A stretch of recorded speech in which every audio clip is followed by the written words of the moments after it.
ಆಂಧ್ರ ಪ್ರದೇಶದ ಗಡಿಭಾಗದಲ್ಲಿದೆ. ನಮ್ಮ ಕಾಂಗ್ರೆಸ್ ಪಕ್ಷದ ಎಲ್ಲ ಮುಖಂಡರು ನಾವು ಹಳ್ಳಿಗಳಿಗೆ ಹೋದಾಗ, ಕಾಂಗ್ರೆಸ್ ಪಕ್ಷವನ್ನು ಕಟ್ಟಕ್ಕೆ ಹಳ್ಳಿಗಳಿಗೆ ಹೋದಾಗ ನಮಗೆ ನಿರುದ್ಯೋಗ ಸಮಸ್ಯೆ ಎಷ್ಟಿದೆ ಅಂತ ಗೊತ್ತಿದೆ. ಆ ನಿರುದ್ಯೋಗ ಸಮಸ್ಯೆ ನಾವು ಹೆಣ್ಣು ಮಕ್ಕಳು ಮಾತಾಡುವಾಗ, ಹುಡುಗರನ್ನ ಯುವತಿಯರನ್ನ ಮಾತಾಡುವಾಗ ಹಳ್ಳಿಗಳಲ್ಲಿ ಎಷ್ಟು ಮಟ್ಟಿಗೆ ಇದೆ ಅಂತ ಗೊತ್ತಾಗುತ್ತೆ. ಅವರಲ್ಲಿ ಪ್ರತಿಭೆ ಇದೆ. ಆ ಪ್ರತಿಭೆಯನ್ನ ನಾವು ಆಚೆ ತರಬೇಕು. ಈಗ ವಿಲೇಜ್ ಅಲ್ಲೇ ಕುತ್ಕೊಂಡ್ರೆ ಆ ಪ್ರತಿಭೆಯನ್ನು ನಾವು ಆಚೆ ತರಕ್ಕಾಗಲ್ಲ. ಈ ನಿಟ್ಟಿನಲ್ಲಿ ನಮ್ಮ ನಾಯಕರು ಎಲ್ಲ ಸೇರ್ಕೊಂಡು ನಮ್ಮ ಕೊತ್ತೂರು ಮಂಜುನಾಥ ಅಣ್ಣನವರ ಸಹಕಾರದೊಂದಿಗೆ ನಾವು ಸಮಾಲೋಚನೆ ಮಾಡಿದಾಗ ಉದ್ಯೋಗ ಅವಕಾಶಕ್ಕಾಗಿ ಒಂದು ಉದ್ಯೋಗ ಮೇಳವನ್ನು ಆಯೋಜನೆ ಮಾಡೋಣ ಅಂತ ಎಲ್ಲರೂ ನಮ್ಮ ಎಲ್ಲ ಗಣ್ಯರೆಲ್ಲ ಸೇರ್ಕೊಂಡು ಒಂದು ತೀರ್ಮಾನಕ್ಕೆ ಬರ್ತೀವಿ. ಯುವಕ ಯುವತಿಯರು ಕೂಡ ನೀವು ಈ ಬೆಂಗಳೂರಿಗೆ ಹೋಗಿ ಅಲ್ಲೆಲ್ಲ ಎಷ್ಟು ಕಷ್ಟಪಡ್ತೀರ ಅನ್ನೋದು ನಮಗೆಲ್ಲ ತಿಳಿದಿರೋ ವಿಷಯನೇ. ಮುಂದಿನ ದಿನಗಳಲ್ಲಿ ಈ ಉದ್ಯೋಗ ಅವಕಾಶವನ್ನು ಕೊಡಬೇಕಾದ್ರೆ ನಾವು ಶಿಬಿರಗಳನ್ನು ಏರ್ಪಡಿಸಿದ್ರೆ ಇನ್ನೂ ಸ್ವಲ್ಪ ನಿಮಗೆ ಈಸಿ ಆಗುತ್ತೆ. ಟ್ರೈನಿಂಗ್ ಸೆಂಟರ್ಗಳು ಈಗ ನಾವು ಏಕಾಏಕಿ ನಿಮಗೆ ಉದ್ಯೋಗ ಅವಕಾಶಕ್ಕೆ ಕಲ್ಪಿಸಕ್ಕೆ ನಾವು ಅವಕಾಶ ಮಾಡಿಕೊಟ್ಟಿದ್ದೀವಿ. ಮುಂದಿನ ದಿನಗಳಲ್ಲಿ ಎಲ್ಲ ರಂಗದಲ್ಲೂ ಶಾರ್ಟ್ ಟೈಮ್ ಶಿಬಿರಗಳನ್ನು ಏರ್ಪಡಿಸಿ ಆ ಶಿಬಿರಗಳ ಮೂಲಕ ನಿಮ್ಮ ಉದ್ಯೋಗ ಅವಕಾಶಗಳನ್ನು ಕಲ್ಪಿಸಕ್ಕೆ ಮತ್ತು ಕಂಪನಿಗಳ ಜೊತೆಯಲ್ಲಿ ನಾವು ಒಂದು ಸೇತುವೆಯಾಗಿ ಕೊಂಡಿಯಾಗಿ ನಾವು ಕೆಲಸ ಮಾಡಬೇಕಂತ ತೀರ್ಮಾನ ಮಾಡಿಕೊಂಡಿದ್ದೀವಿ.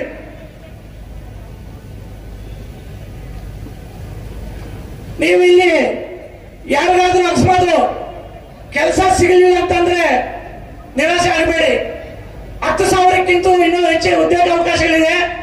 ಯಾರಿಗಾದ್ರೂ ಸಿಗಲಿಲ್ಲ ಅಂದ್ರೆ ನಮ್ಮನ್ನ ರಿಜಿಸ್ಟರ್ ಮಾಡ್ಕೊಳ್ಳಂಗೆ ನಾವು ಹಂತ ಹಂತವಾಗಿ ಅದನ್ನು ಕ್ಲಿಯರ್ ಮಾಡ್ತೀವಿ. ಅಕಸ್ಮಾತ್ ಯಾರಿಗಾದ್ರೂ ಸಿಗಲಿಲ್ಲ ಅಂತಂದ್ರೆ ನಾವು ಹಂತ ಹಂತವಾಗಿ ಕ್ಲಿಯರ್ ಮಾಡ್ತೀವಿ. ನಾವು 3 ವಿಷಯದಲ್ಲಿ ಕೆಲಸ ಮಾಡ್ಕೊಳ್ಬೇಕಂತ ಒಂದು ದಿಟ್ಟ ನಿರ್ಧಾರವನ್ನು ಮಾಡ್ಕೊಂಡಿದ್ದೀವಿ. ಒಂದು ಶಿಕ್ಷಣ, ಆರೋಗ್ಯ ಮತ್ತು ಉದ್ಯೋಗ. ಈ 3 ವಿಷಯದಲ್ಲಿ ಹಂತ ಹಂತವಾಗಿ ಇರುವ ಸಮಸ್ಯೆಯನ್ನು ಬಗೆಹರಿಸಿಕೊಡ್ಬೇಕಂತ ಅನ್ಕೊಂಡಿದ್ದೀವಿ. ಯಾಕಂದ್ರೆ ನಮ್ಮ ಮುಳಬಾಗಿಲು ತಾಲೂಕಿನಲ್ಲಿ ಎಲ್ಲ ಬಡತನ ರೇಖೆಗಿಂತ ಕಡಿಮೆ ಇರುವರು ಮತ್ತು ಮಿಡ್ಲ್ ಕ್ಲಾಸ್ ಮಧ್ಯಮ ವರ್ಗದವರು ಮಾತ್ರ ಇದ್ದಾರೆ. ಅದರಿಂದ ಇದಕ್ಕೆ ನಾವು ಮುಂದಿನ ದಿನಗಳಲ್ಲಿ ಒತ್ತು ಕೊಡ್ತೀವಿ. ಈಗ ನಾವು ಪ್ರತಿದಿನವೂ ಒಂದು ದೀರ್ಘ ಸುಮಡಿ ಭವ ಅಂತ ಹೇಳ್ಬಿಟ್ಟು ಒಂದು ಹೆಣ್ಣು ಮಕ್ಕಳಿಗೆ ಮಡಿಲು ತುಂಬುವ ಕಾರ್ಯಕ್ರಮವನ್ನು ಮಾಡಬೇಕಂತ ಆಯೋಜನೆ ಮಾಡಿದ್ದೀವಿ. ಅದರ ಜೊತೆಗೆ ಪ್ರತಿ 6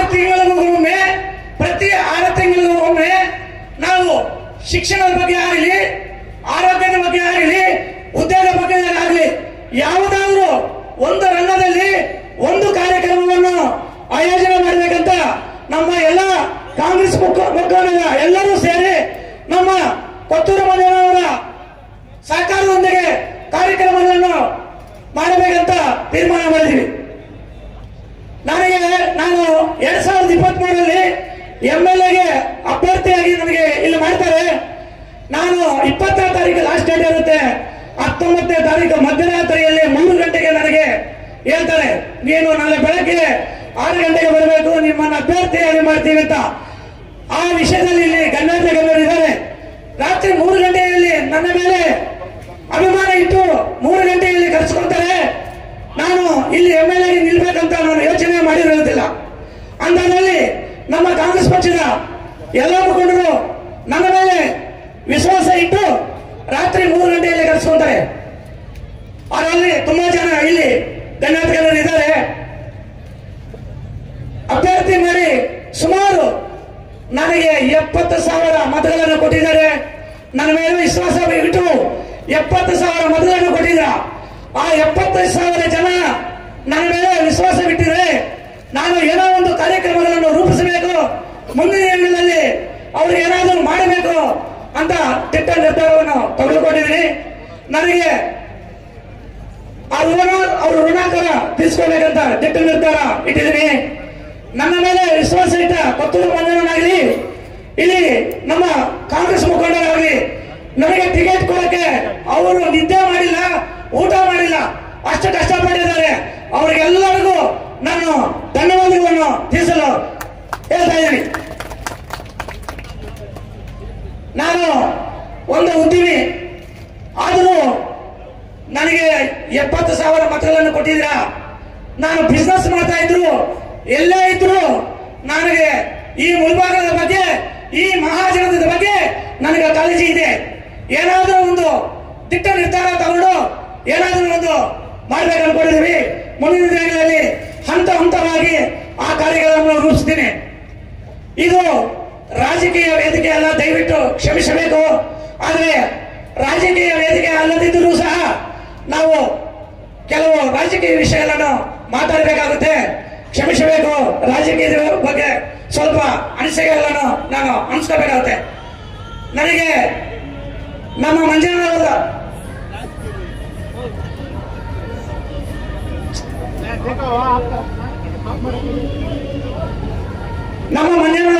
ನನಗೆ ಪಕ್ಷದ ಸಂಘಟನೆ ಮಾಡಕ್ಕೆ, ಕಾರ್ಯಕ್ರಮ ಮಾಡಕ್ಕೆ ನಮಗೆ ಎಲ್ಲ ರೀತಿಯೂ ಸಹಕಾರ ಮಾಡ್ತಾ ಇದ್ದಾರೆ. ಮುಖಂಡರು ಸಹ ನನಗೆ ಸಹಕಾರ ಮಾಡ್ತಾ ಇದ್ದಾರೆ. ಆ ಸಹಕಾರ ಜೊತೆಗೆ ಮುಖಂಡ ನಮ್ಮ ಮಂಜಣ್ಣನಲ್ಲಿ ಕೆಲವು ಮನವಿಗಳನ್ನು ಮಾಡ್ಕೊಳ್ತೀನಿ.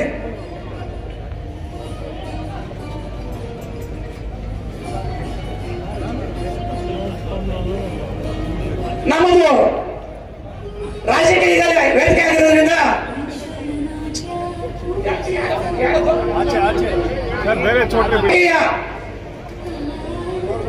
ರಾಜಕೀಯ ಅಂದ್ರೆ ನಾವು ಅಭಿವೃದ್ಧಿಯಲ್ಲಿ ನಾವು ದಿಟ್ಟ ನಿರ್ಧಾರವನ್ನು ತಗೋಬೇಕಾಗುತ್ತೆ. ಅಭಿವೃದ್ಧಿ ವಿಷಯದಲ್ಲಿ, ಈ ಮುಳಬಾಗಿಲ ಅಭಿವೃದ್ಧಿ ವಿಷಯದಲ್ಲಿ ನಾವು ರಾಜಕೀಯ ಮಾಡಲ್ಲ. ಆದರೆ ನಾವು ಮುಳಬಾಗಿಲ ಅಭಿವೃದ್ಧಿಗೆ ಮಾತ್ರ ನಾವು ಗಮನ ಕೊಡ್ತೀವಿ. ಆ ಮುಳಬಾಗಿಲ ಅಭಿವೃದ್ಧಿ ವಿಷಯದಲ್ಲಿ ಎರಡು ಮೂರು ಬೇಡಿಕೆಗಳನ್ನು ನಮ್ಮ ಮಂಜುನಾಥ್ ಹತ್ರ ಇಡ್ತೀನಿ. ನಮ್ಮ ಮಂಜುನಾಥ್ ನಮ್ಮ ಜಿಲ್ಲಾ ಮಂತ್ರಿಗಳ ಸಹಕಾರದಿಂದ ನಮ್ಮ ಕಾಂಗ್ರೆಸ್ ಪಕ್ಷದ ನಿಯೋಗವನ್ನು ಕರ್ಕೊಂಡೋಗಿ ಮುಳಬಾಗಿಲ ಅಭಿವೃದ್ಧಿಗೋಸ್ಕರ 2-3 ನಾನು ರಿಕ್ವೆಸ್ಟ್ ಮಾಡ್ಕೊಂತೀನಿ. ಕಾರ್ಯಕ್ರಮಗಳನ್ನ ಆ ಕಾರ್ಯಕ್ರಮಗಳನ್ನು ನಡೆಸ್ಕೊಡ್ಬೇಕಾಗಿ ತಮ್ಮಲ್ಲಿ ವಿನಂತಿಸ್ಕೊಳ್ತೀನಿ. ಮುಳಬಾಗಿಲ ಸಮಗ್ರ ಅಭಿವೃದ್ಧಿಗೋಸ್ಕರ ಮುಳಬಾಗಿಲ ಯೋಜನಾ ಪ್ರಾಧಿಕಾರವನ್ನು ನಮ್ಮ ಕಾಂಗ್ರೆಸ್ ಪಕ್ಷದ ಎಲ್ಲ ಕೌನ್ಸಿಲರ್, ನಗರಸಭಾ ಸದಸ್ಯರಿದ್ದಾರೆ, ಇವರ ನಿಯೋಗದೊಂದಿಗೆ ನಮ್ಮ ಕಾಂಗ್ರೆಸ್ ಪಕ್ಷದ ಮುಖಂಡರೊಂದಿಗೆ ಈ ನಿಯೋಗವನ್ನು ಕರ್ಕೊಂಡೋಗಿ ಮುಳಬಾಗಿಲ ಸಮಗ್ರ ಅಭಿವೃದ್ಧಿಗೋಸ್ಕರ ಮುಳಬಾಗಿಲ ಯೋಜನಾ ಪ್ರಾಧಿಕಾರವನ್ನು ಮಾಡಿಕೊಡಬೇಕಾಗಿ ತಮ್ಮಲ್ಲಿ ವಿನಂತಿಸ್ಕೊಳ್ತಾ ಇದ್ದೀನಿ. ಮುಳಬಾಗಿಲದಲ್ಲಿ ನೀರಾವರಿ ಸಮಸ್ಯೆ ತುಂಬಾ ಇದೆ. ಟ್ರಾಕ್ಟರ್ಗಳು ಎಷ್ಟೆಷ್ಟು ಓಡಾಡ್ತವೆ ಅಂತ ಗೊತ್ತಿದೆ. ಶಾಶ್ವತವಾಗಿ ಕುಡಿಯುವ ನೀರಿನ ಬಗ್ಗೆ ಸಮಸ್ಯೆ ಬಗ್ಗೆ ನಿವಾರಣೆ ಮಾಡಬೇಕು. ಈಗ ನಮ್ಮದೇ ಆದಂತಹ ಸರ್ಕಾರ ಇರುವುದರಿಂದ ನಮ್ಮ ಜಿಲ್ಲಾ ಮಂತ್ರಿಗಳ ಸಹಕಾರದೊಂದಿಗೆ, ನಿಮ್ಮ ಸಹಕಾರದೊಂದಿಗೆ ಕುಡಿಯುವ ನೀರಿನ ಶಾಶ್ವತ ಪರಿಹಾರಕ್ಕಾಗಿ ನಮ್ಮ ಕಸಬಾ ಹೋಬಳಿಯಲ್ಲಿ ಯಾವುದಾದ್ರೂ ಒಂದು ಸ್ಥಳವನ್ನು ನಿಗದಿಪಡಿಸಿ ಒಂದು ಡ್ಯಾಮ್ ಅನ್ನು ನಿರ್ಮಾಣ ಮಾಡಿ ಆ ಡ್ಯಾಮ್ ಮುಖಾಂತರ ಶಾಶ್ವತವಾದ ನೀರಾವರಿಗೆ ಒತ್ತು ಕೊಡಬೇಕಂತ ನಾನು ತಮ್ಮಲ್ಲಿ ಮನವಿ ಮಾಡಿಕೊಂತೀನಿ. ನೀವು ಆವಾಗ ಮುಳಬಾಗಿಲು ಒಂದು ಕಣ್ಣಾದ್ರೆ ಕೋಲಾರ ಒಂದು ಕಣ್ಣಂತ ನೀವು ಆವಾಗ ಹೇಳ್ತಾ ಇರ್ತೀರಾ. ಕೋಲಾರ ಒಂದು ಕಣ್ಣಲ್ಲ, 2 ಕಣ್ಣು ಕೋಲಾರ ಆದ್ರೆ ಮುಳಬಾಗಿಲು ಹಾರ್ಟ್, ನಿಮ್ಮ ಹೃದಯ. ಅದರಿಂದ ದಯವಿಟ್ಟು ಈ ಮುಳಬಾಗಿಲ ಬಗ್ಗೆ ನೀವು ಒತ್ತು ಕೊಡಬೇಕು.